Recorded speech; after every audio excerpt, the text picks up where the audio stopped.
The galaxy was quiet when the Varnock Empire made its move. Far away from Earth, there was a peaceful trade station floating in space. This station was used by many different planets to share goods like food, water, fuel, and tools. People worked there to help ships travel safely. The workers were kind and honest. They fixed machines, kept records, and helped visitors. The station was a calm place, far from war or danger. No one thought anything bad could happen there. But the Varnock Empire had a different plan. They were strong and proud. They believed that fear was more powerful than peace. The Varnock didn't care about friendship. They wanted control. They didn't like how humans were becoming more respected in the galaxy. They didn't like how Earth was growing in strength, so they made a cruel choice.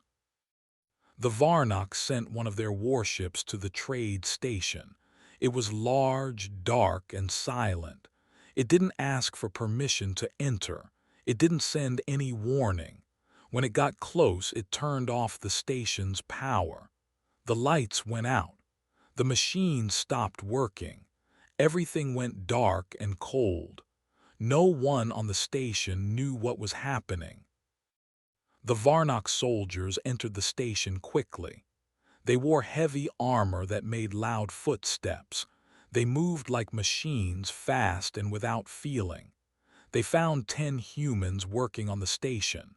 These humans were not fighters. They didn't have weapons. They didn't wear uniforms. They were just doing their jobs.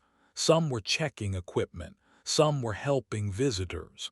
Some were cleaning or writing reports. They were all surprised and scared. Without saying a word, the Varnock took the 10 humans. They didn't explain why. They didn't tell anyone where they were going. The humans were forced onto the Varnock ship. Then the ship turned and disappeared into space. The trade station was left silent and empty, like nothing had ever happened. There was no message, no rescue, no clue. The Varnock thought no one would notice. They believed Earth was too weak to care. They thought the galaxy would not speak up. To them, these 10 lives meant nothing. They believed fear would keep everyone quiet. But they were wrong. The truth began to spread. A traveler passed by the dark station and saw that something was very wrong. He found no workers. He saw signs of damage. He told others. People started asking questions. Where were the workers? Why was the station shut down? Earth's leaders began to investigate. They soon learned the truth. The 10 humans had been taken. The Varnock were behind it. News reached Earth like a storm. Families cried. Friends broke down. Whole cities gathered in silence. The people who were taken were not just names. They were mothers, fathers, sons, daughters, co-workers, and friends. They were loved by many. Their loss hurt deeply. The pain touched every corner of Earth. Earth's leaders tried to reach the Varnock for answers. There was no reply. The Varnock refused to explain. They showed no regret.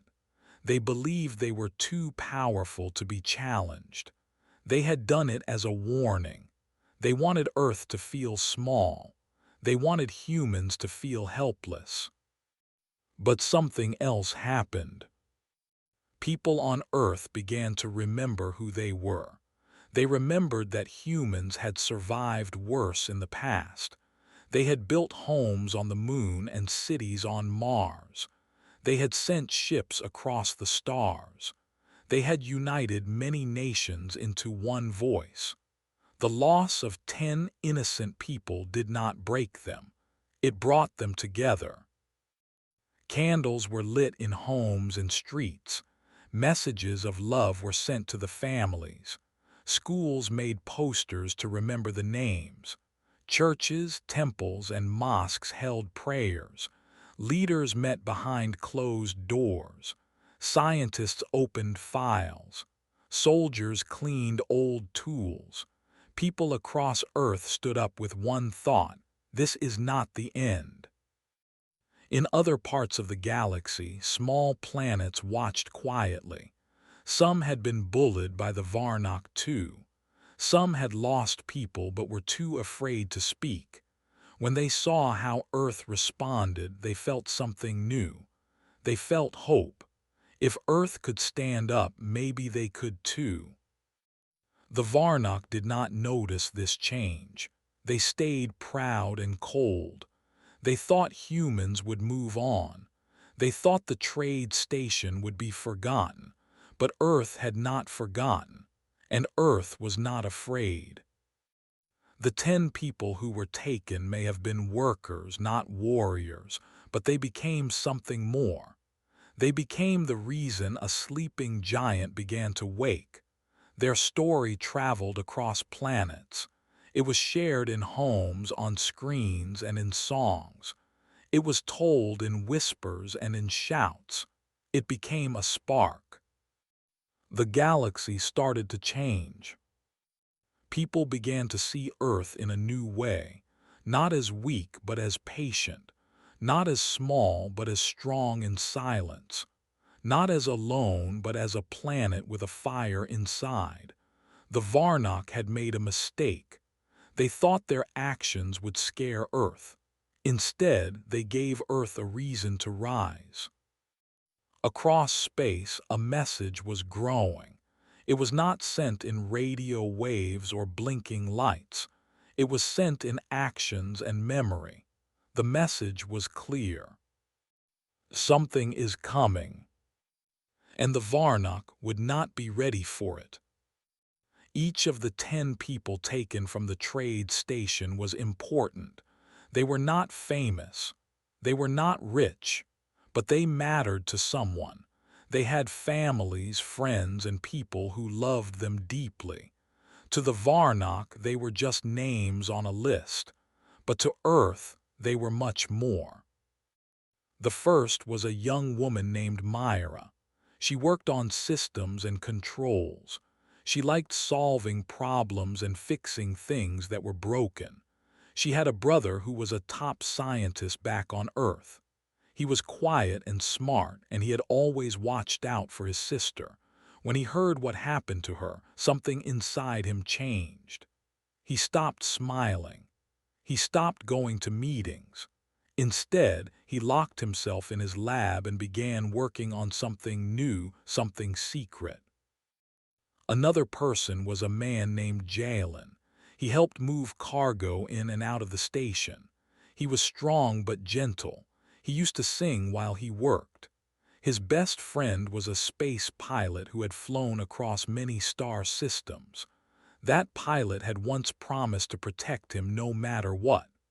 When the pilot found out Jalen was gone, he didn't speak.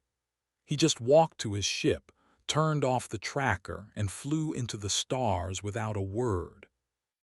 There was also a mother named Sarah. She was kind and always helped others. She ran the small kitchen on the station. She made food for the crew and helped sick travelers when they arrived. Back home, her daughter was learning to be a doctor. The daughter had always looked up to her mom. After the news came, she didn't cry in public. But late at night, she stayed up reading her mom's old messages. Every word gave her strength. She swore that her mother would not be forgotten. One of the 10 was a young man named Theo. He loved numbers and patterns. He had been hired to manage the station's energy use. He could make engines run smoother with just a few changes. His partner on Earth was a teacher who worked with children who had trouble learning. The teacher kept a picture of Theo on his desk. After Theo was taken, he told every student about him. "He made the lights shine," he said, "and now we will shine for him." Among the missing was also an older man named Rehin. He had once been a soldier, but now he worked to keep the station peaceful. He broke up fights, helped nervous travelers, and kept the hallways safe. He had retired years ago but had come back to help the younger crew. His niece was in Earth's Special Defense Council.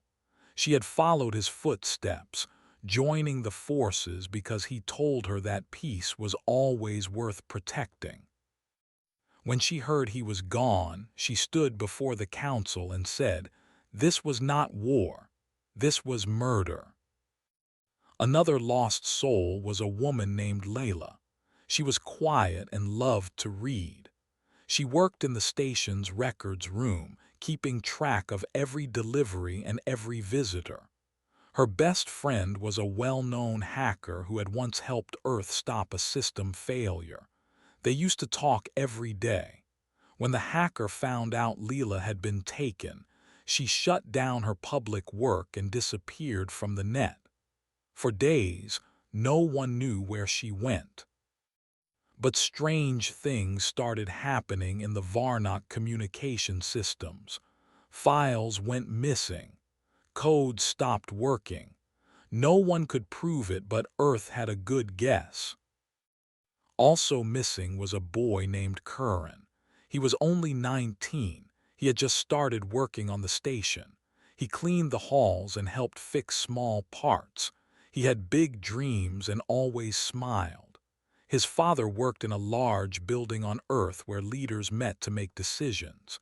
He had been proud of his son and told everyone about him. When the news came, he left his job quietly. But weeks later, he started holding quiet meetings in his home. The people who came were not just sad. They were ready for change.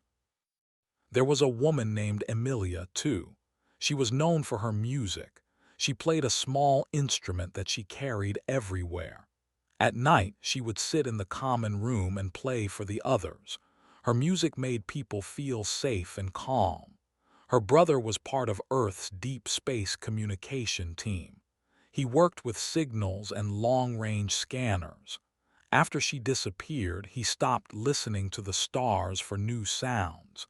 Instead, he began building something, a beacon. It would not send music. It would send a warning. A ninth victim was a man named Leo. He repaired drones and guided delivery ships. He was good with machines and even better with people.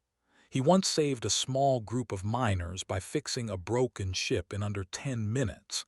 His cousin led a team of engineers who built new technology for space use. She was proud of Leo. After his loss, she stopped all other work and started designing something new. No one outside her lab knew what it was, but it had Leo's name on it. Finally, there was a woman named Hannah. She was cheerful and brave. She helped new workers learn the rules and made sure they felt at home. She had worked on the station longer than anyone else. Her best friend was a scientist who studied alien languages. Together, they had once helped solve a misunderstanding between two species. The scientist now wore black every day. She said no word in public, but in her quiet office, she started translating intercepted Varnock messages. No one asked her to do it, she just did. These 10 people were not fighters. They didn't carry guns. They didn't wear armor. They didn't make threats. But each of them was part of something bigger. They were the hearts and hands of Earth's mission in space. They worked not for power but for peace. And each one had someone who cared, someone who would not forget. Their loss did not just touch their families, it moved many others. Neighbors, co-workers, classmates, and friends came together. They told stories, shared memories, and promised not to let them be lost in silence. Artists painted their faces. Writers told their stories. Teachers spoke their names in class. Children asked questions, and adults tried to answer. Back on Earth, leaders read the names of the 10 in a quiet ceremony. There were no speeches, No loud sounds, just stillness and soft music. But behind that silence, something strong was growing.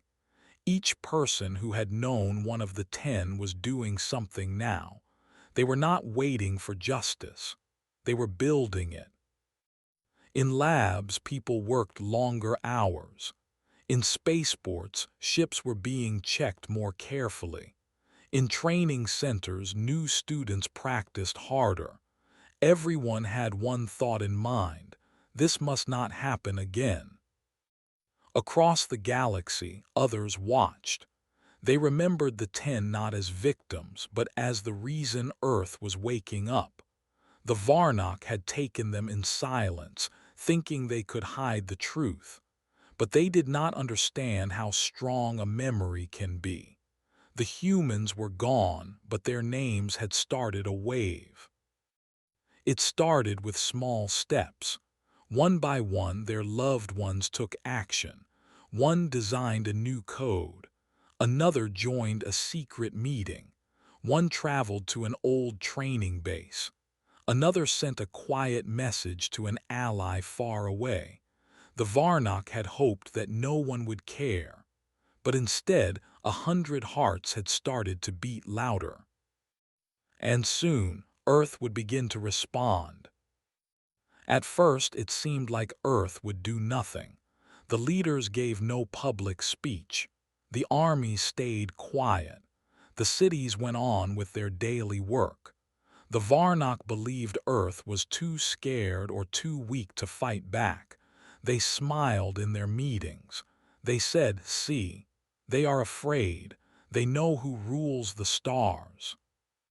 But they were wrong. While the Varnock celebrated, something quiet began to move. It started far away, deep in space. One night, a small outpost that helped the Varnock keep track of ships went dark. No one knew why. There were no signs of battle, no alarms, no fire, just silence. The Varnock sent a team to fix it, but the team found nothing. The workers were missing. The power was gone. The records had been erased. It was as if the place had vanished into the void. Then it happened again. Another station lost power. A delivery ship carrying special fuel never arrived. An old storage area full of weapons went empty overnight. There were no signs of entry. No cameras caught anything. The doors had not been forced. Everything had simply stopped. The Varnock commanders started to ask questions. Some thought it was just bad luck. Others blamed pirates. But the pattern was growing. One station here, one drone there, a missing ship, a broken signal. And always it was something that the Varnock needed, something that helped them stay in control. Still they laughed. "They are just accidents," they said. "The humans are not behind this." But deep down they were starting to wonder. Back on Earth, the people who had lost their loved ones kept working. In labs, scientists made new tools. In bunkers, old warriors trained again. In dark rooms, people shared maps and codes. No one shouted. No one raised their fist.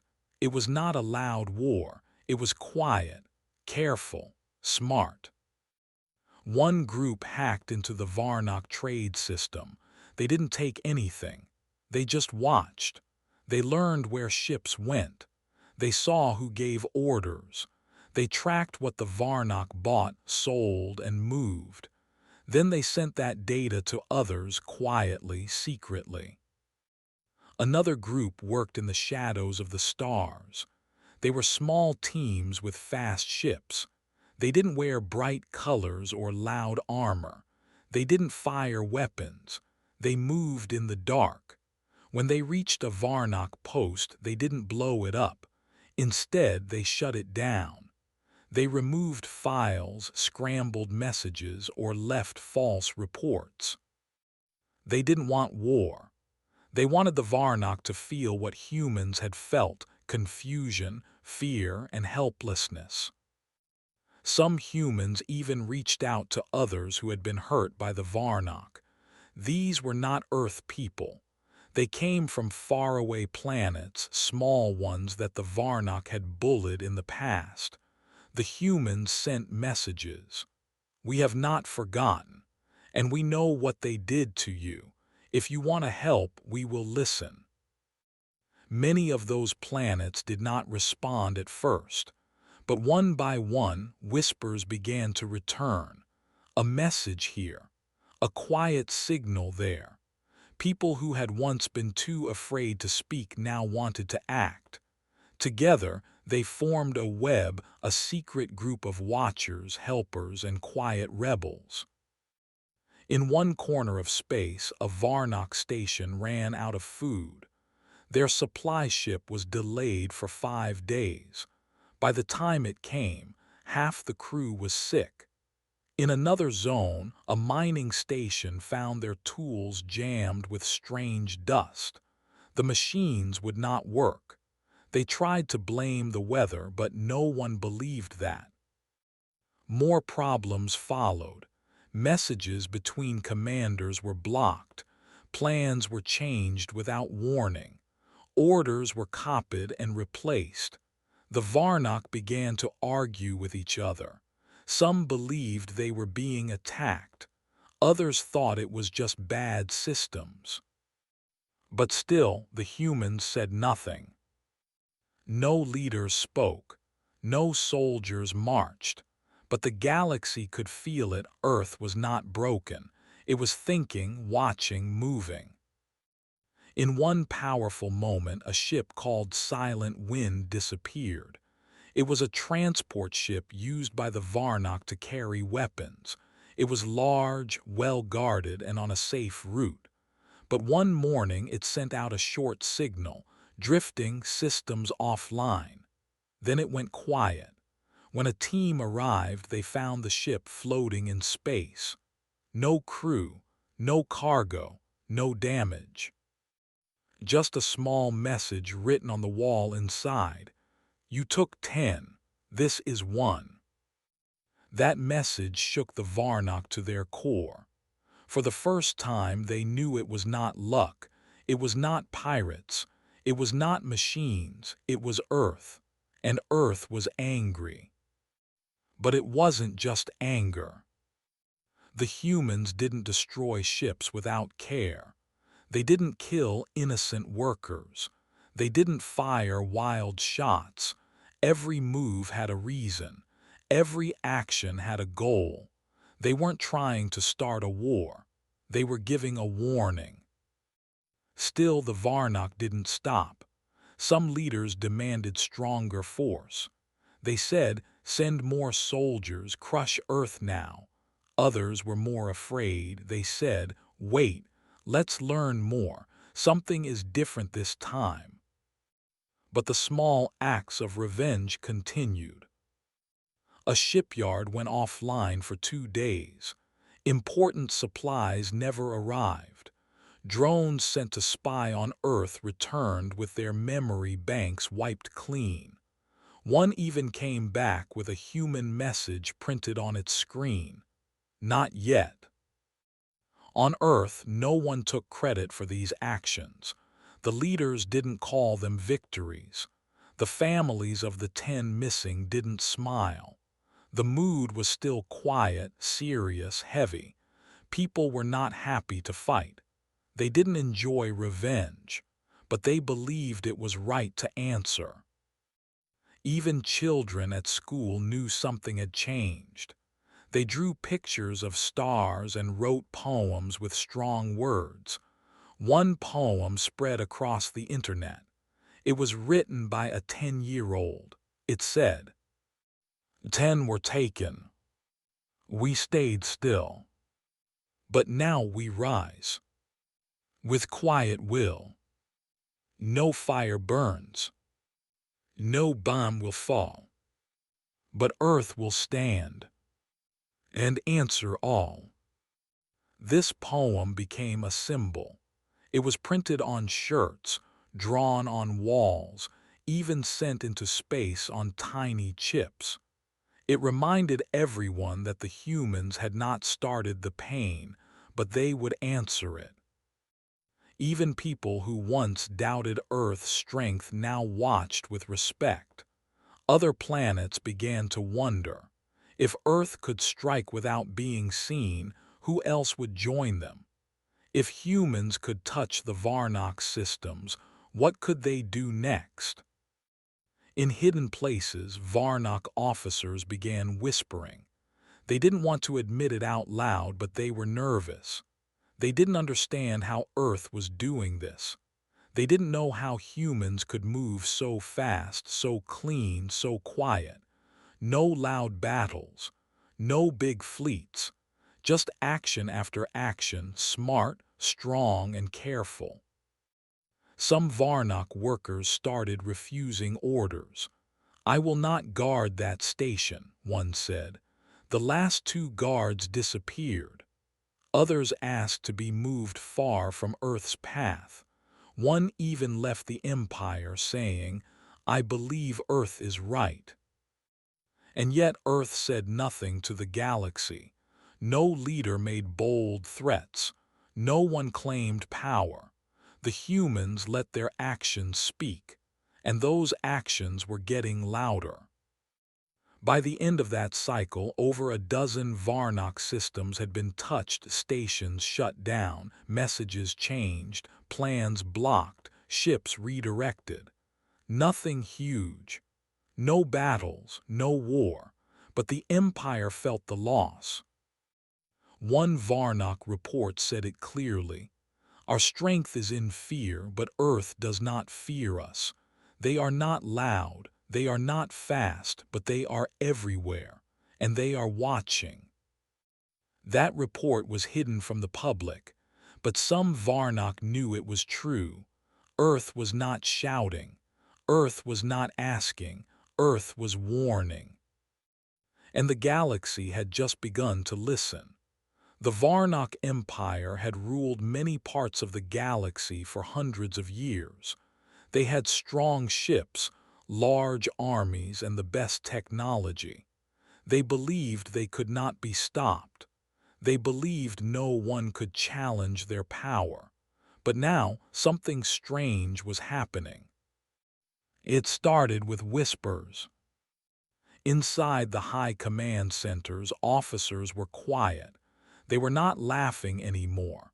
They stared at screens and shook their heads. They stayed late in their offices and rechecked the reports. Numbers did not make sense. Supply chains were broken. Fuel was missing.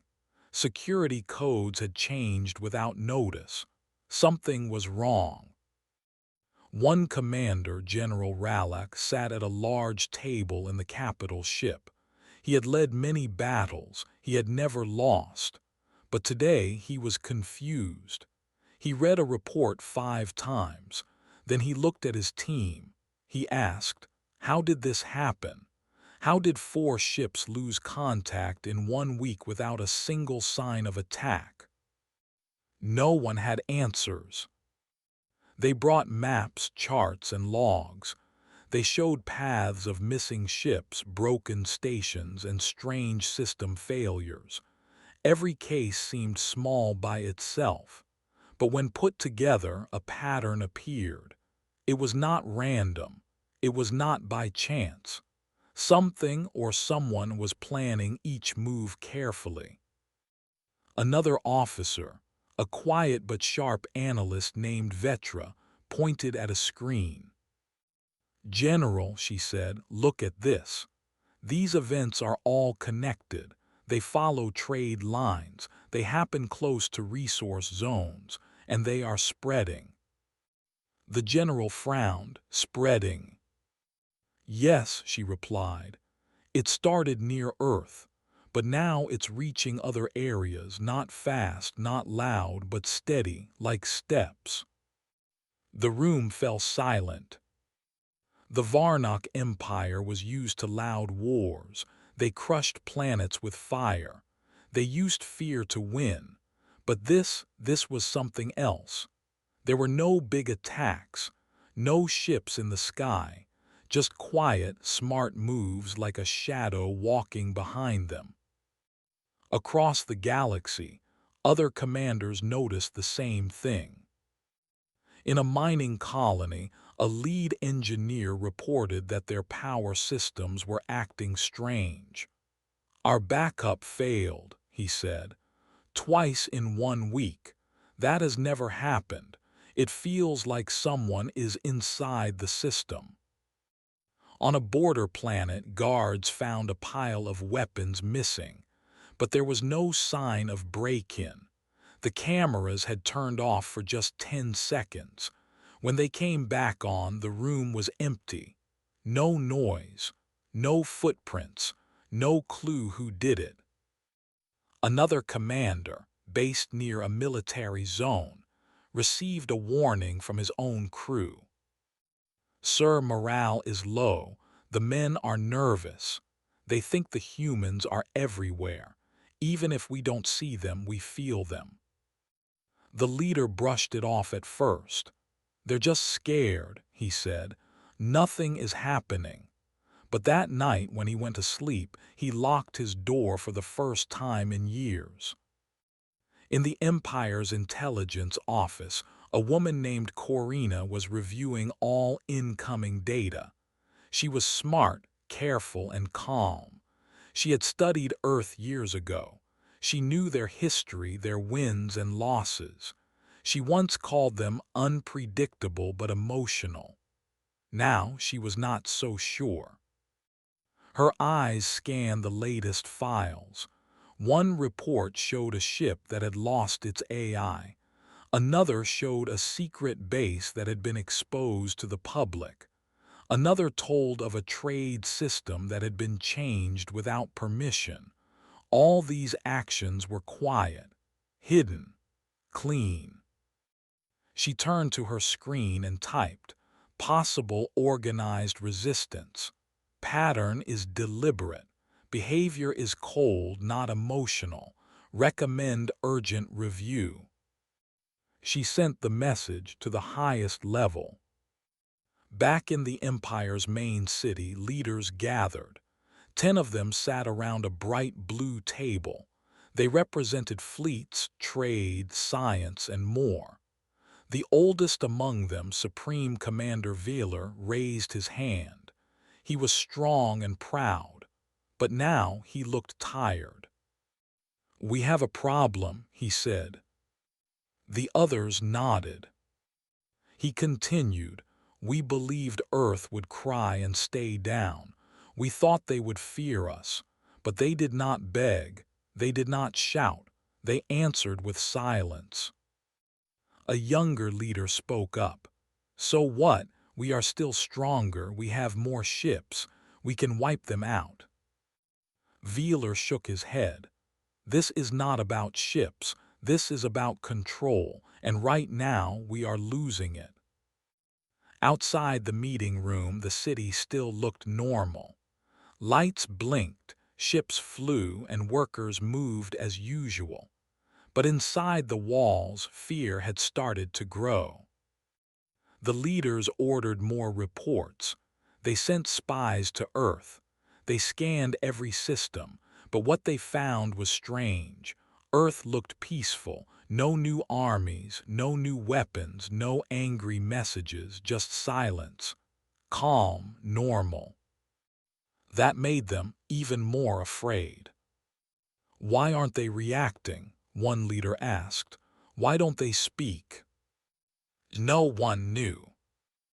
One night, a mid-level officer named Jorvin stayed up late. He was looking at video logs from the last station that went dark. At the end of one file, he saw something strange. A screen flickered. For just 1 second, a message appeared in human language. "Still watching." Jorvin's heart raced. He played it again. The message was gone. He ran to his commander. "Sir, I found something. I think they're sending messages through our own systems." The commander looked at the screen. His face turned pale. "Shut it down," he whispered. "Don't let this spread." But it was already too late. The fear had already spread. On many ships, soldiers whispered about the silent ghosts, humans who could walk through systems without being seen. Some believed they were using special machines. Others thought they were working with former Varnock allies. A few even said Earth had found a new kind of power, something beyond science. Rumors grew. A story went around about a Varnock ship that returned home without any memory of its mission. Every crew member said they had no idea where they had gone. The records were wiped. The logs were blank. The only thing left was a short message on the pilot's seat. 10 lives, 10 steps. The Empire tried to hide this story, but it was too late. The workers in the spaceports talked. The traders whispered. The soldiers kept glancing over their shoulders. Meanwhile, Earth remained quiet. They sent no threats. They claimed no land. They made no public move. But everywhere something was breaking: fear, trust, control. One old Varnock senator finally said aloud what others were thinking. "We are not at war," she said, "but we are losing, not with weapons but with fear, and we do not know how to stop it." Her words were not shared with the public, but they were written in a private file. And later, when that file was opened by someone in Earth's deep space network, a reply was sent. "We warned you." Back in the main control room of the Varnock fleet, General Ralak looked at the stars. He remembered the day they took the 10 humans. He had signed the order. He believed it would be simple. He believed it would scare Earth into silence.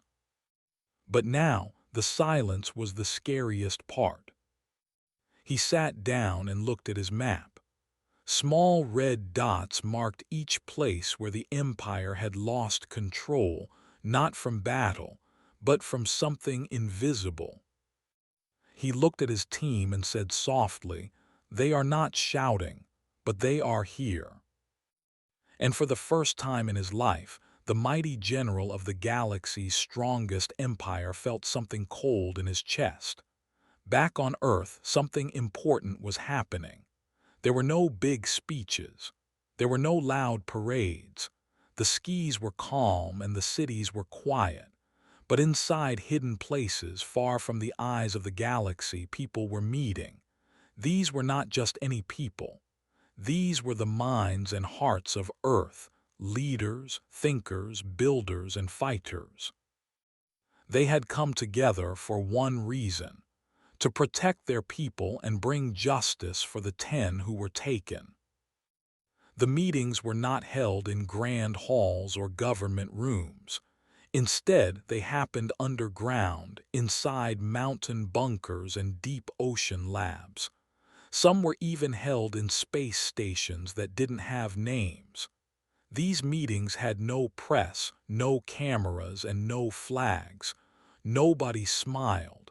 No one took pictures. There was no time for that. The men and women in these rooms had lost something.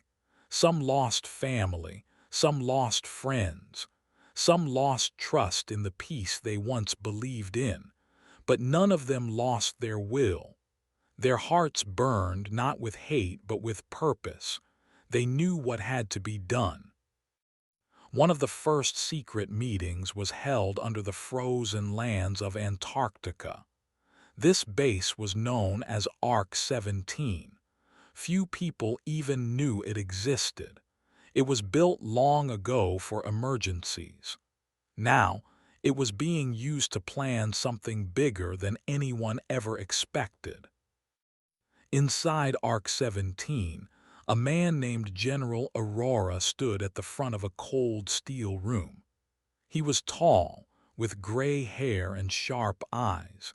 He had fought many battles in space, but he had never looked so serious. "They took 10 of our own," he said. "No trial, no warning, no voice. The Varnock called it justice. We call it murder." The room stayed silent. "We are not here to cry," he continued. "We are not here to scream. We are here to act quietly, strongly, wisely." Next to him sat Dr. Lyon, a science expert who once worked on peaceful energy projects. Her voice was soft, but her mind was sharp. "I have something to show," she said, opening a hologram.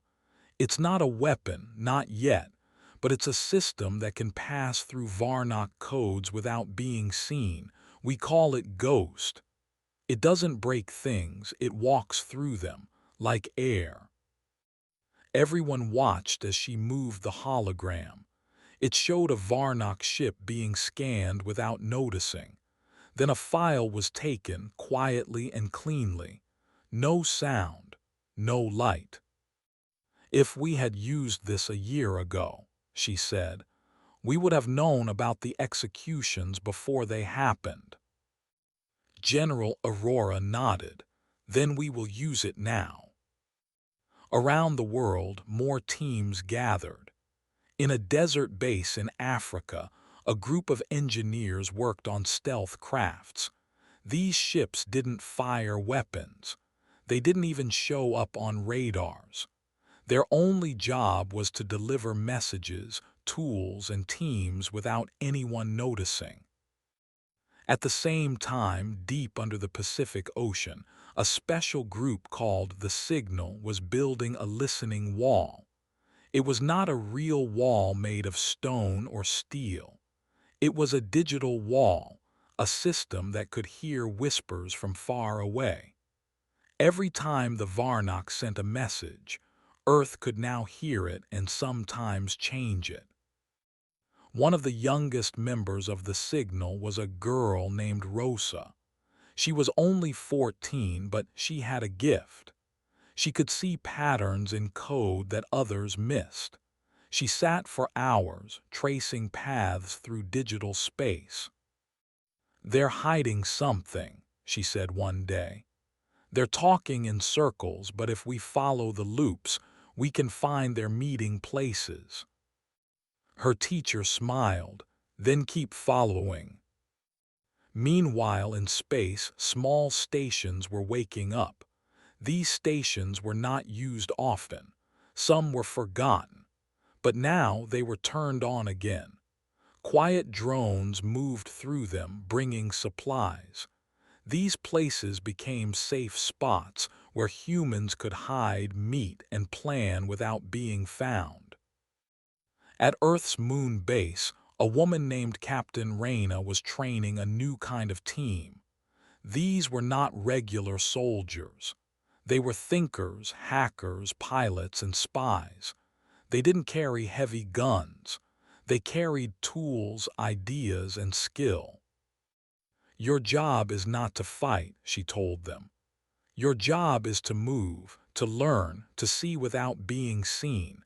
If you're caught, the plan ends, so you won't be caught." The trainees listened. They came from many places, small towns, big cities, farms, and even islands. They had joined not for revenge, but for justice. They didn't want to burn the galaxy. They wanted to protect Earth and send a message that could not be ignored. Every group had a job. The builders made new ships. The coders made new tools. The watchers found patterns in space. The planners looked for weak spots in the Varnock system. All of them worked in secret. They used fake names. They used secret signals. They moved at night and traveled in shadows. Every day they sent pieces of the plan to hidden bases. Every piece was small, but when put together they made something powerful. Earth's leaders, though silent to the galaxy, were not sleeping. They were writing a new path, one that didn't use fear but focus, one that didn't shout but spoke with action. In a quiet room under a mountain, a group of elders sat around a table. Some were old generals, some were once presidents, some were just teachers. They had been called together for advice. "We cannot become like them," one of the elders said. "The Varnock killed without thought. If we lose our heart, we lose what makes us human." The room agreed. "We will not destroy," another said. "We will disrupt. We will shake the tree until the rotten fruit falls, but we will not burn the forest." And so the plan continued. A file called Project Echo was created. It was the center of Earth strategy. But no one person had the whole file. Each team had only one part. That way, if someone was caught, the rest stayed safe. Project Echo had 3 goals. Watch everything, know where the Varnock were, and what they were doing. Control the systems, change power lines, codes, messages, and trade routes without being seen. Break the mask, show the galaxy the truth about the Varnock. Show that Earth was not weak, just patient. Weeks passed, then months. The plan moved slowly, step by step, but it never stopped. A message from a deep space drone came in one day. It showed a Varnock base on a small moon. The lights were off. The systems were silent. There was no fight, no damage. The base had simply shut down. Another report came from a trade ship. It had lost control for 5 seconds. When it came back online, all its maps had changed. New routes showed up. Old ones vanished. But no one had touched the ship. These small acts continued. Quiet changes, clean shifts, no fire, no screams. Back on Earth, the team smiled. The plan was working. In one special room called the Circle, the leaders watched it all. Every line of code, every broken system, every whisper in the dark. They watched and waited.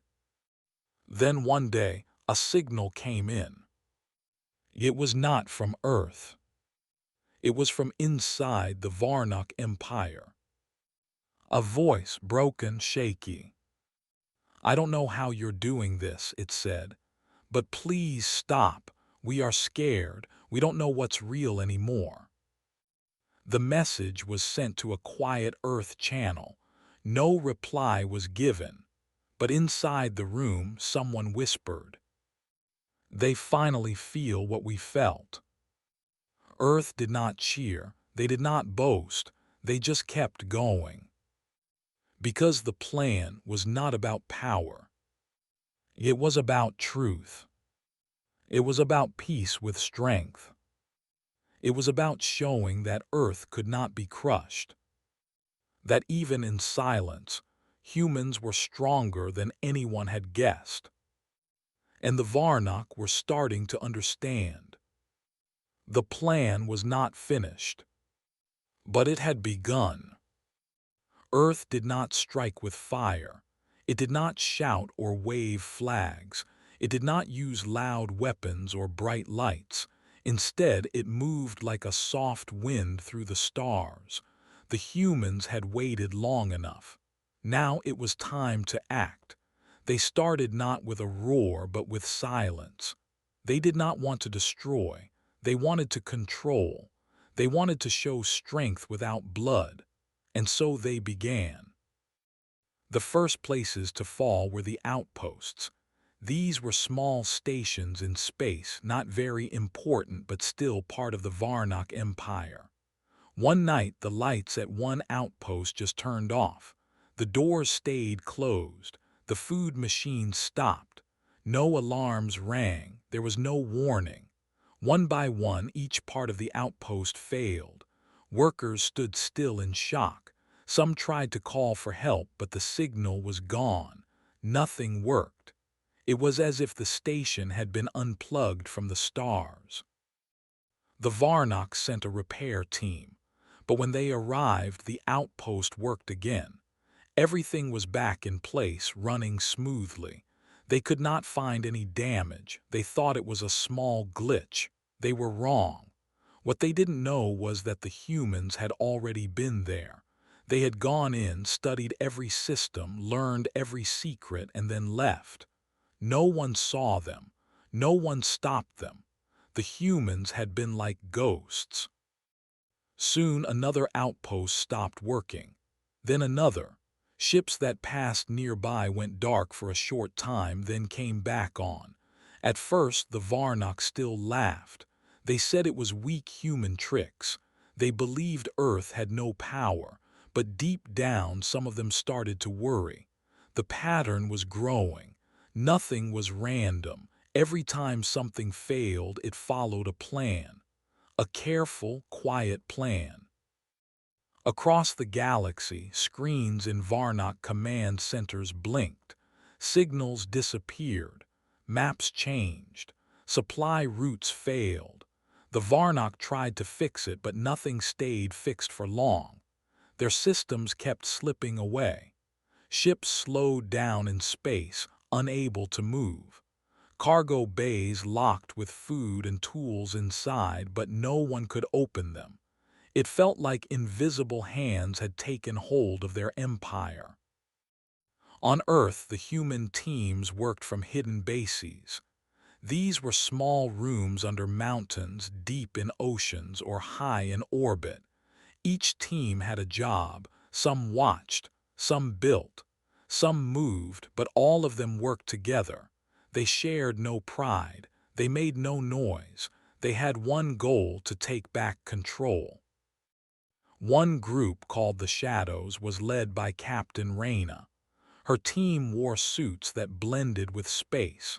They flew ships so quiet even machines couldn't hear them. They entered Varnock stations with tools no bigger than fingers. They touched nothing. They broke nothing. But they left behind small devices that listened, watched, and waited.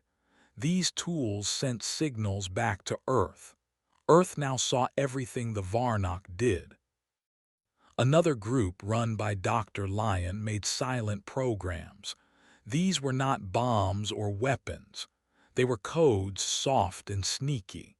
These codes could slide into a system and sleep there. When the time was right, the code would wake up and take control. It would turn off lights, close doors, move files, or change orders. It could do anything without being seen. Every time the Varnock tried to talk about Earth, the messages were lost. Every time they tried to gather their forces, the signals were blocked. Ships that went to defend a planet ended up lost in space, off course and confused. One huge ship even returned to its own base without knowing it had turned around. The Varnock commanders started yelling at each other, unsure of who was to blame. Soon whole planets felt the touch of Earth. Food shipments stopped. Water systems froze. Energy plants went dark for just 1 hour, but that hour was enough. People panicked. Shops closed. Families ran. The empire began to shake. But Earth did not hurt anyone. Not a single shot was fired. Not a single building was destroyed. That was the message. Earth was not weak. Earth was not angry. Earth was in control. And the Varnock began to feel it. In one Varnock meeting, leaders from many systems gathered to talk about what was happening. As they began, every screen in the room turned black. Then a message appeared. It said, "We are already here. You cannot stop what you cannot see." Then the screens turned off again. Everyone in the room sat in silence. Some stood up and left. They understood. The humans had not come to fight a war. They had come to end it. On Earth, the people did not cheer. They did not dance or sing. They kept working. Every moment mattered. They wanted peace, but they would not stop until they were safe. Back in space, more Varnock soldiers quit. They were scared, tired, and unsure. They no longer trusted their own leaders. Some stations were empty now. Others were half full. Varnock guards who used to shout now whispered. They checked over their shoulders. They feared the dark, not because something might jump out, but because the dark now meant Earth might be near. The Varnock Empire had long believed that noise was power. Big ships, loud weapons, bright flags, that was what they knew. But Earth had flipped that idea. Now silence was power, stillness was strength, and the quiet was louder than any scream. Every time the Varnock tried to strike back, their ships failed. One ship tried to fire on a human satellite, but its system shut down before the trigger was pulled. Another tried to send a warning, but the message was changed mid-flight to say, "All is fine. Earth is no threat." The galaxy watched. Other alien groups who had once laughed at Earth now grew silent. They did not want to be next. They did not want Earth's quiet touch. They started to back away from the Varnock. Treaties were dropped. Deals were broken. Friends disappeared. One by one, the Varnock's allies left. And Earth was still silent. General Aurora, deep in a hidden base on Earth, looked at the reports. He saw the maps where outposts had gone dark. He read the words of Varnock leaders begging for answers. He nodded once. "They know now," he said. "They see what we are." Earth was not just a blue planet at the edge of the stars. It was a force. But not a force of pain. A force of purpose. A force of peace through power. In the end, the Varnock were left holding weapons they could not use. Their soldiers stood on ships they could not move. Their leaders sat in chairs that no longer gave orders. Everything they once controlled was slipping through their fingers. Because Earth had stepped forward, not with fire, not with hate, but with quiet hands and steady minds. And the message had been sent. Stop now or lose more. And the Varnock began to listen.